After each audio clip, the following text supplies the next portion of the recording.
এই যে দেখুন ঝাঁকে ঝাঁকে মাছ, কিভাবে কতগুলা মাছ এক টানে।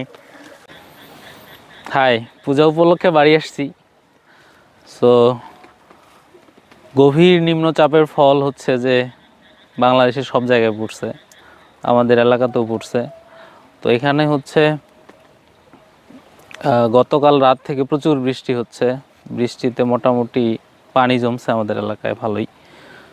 তো আমরা মাছ ধরতেছি। সো আমি দেখাবো আমরা কিভাবে মাছ ধরি, এলাকায় ঝাঁকে ঝাঁকে মাছ কিভাবে ধরি, দেশি মাছ। তো চলুন দেখি, জাল আছে সামনে, এটা আমরা হুলুং বলি, ছোট একটা বুলবার টাইপ।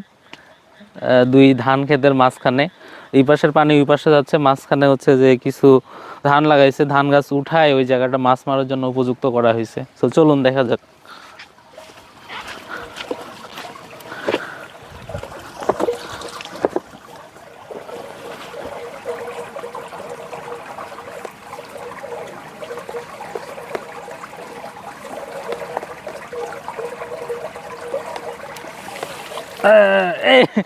এই যে দেখুন ঝাঁকে ঝাঁকে মাছ, কিভাবে কতগুলা মাছ এক টানে।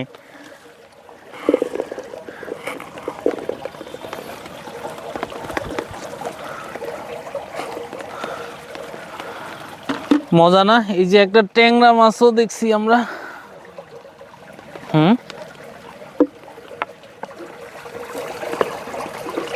সো এখানে আমি হচ্ছে একদম সকালবেলা আসছিলাম, সকালবেলা কেউ মাছ ধরতেছিল না। তো অনেকগুলা ট্যাংরা মাছের ঝাঁক দেখছি, ঝাঁকে ঝাঁকে ট্যাংরা মাছ। তারপরে এখন আমি যদি জালটা উঠাই, তাহলে মনে করেন এখানে হচ্ছে যে ঝাঁকে ঝাঁকে শুধু পুঁটি মাছ দেখা যাচ্ছে। আজকে আমরা শুধু পুঁটি মাছ ধরতেছি, জালে শুধু পুঁটি মাছ উঠতেছে আজকে।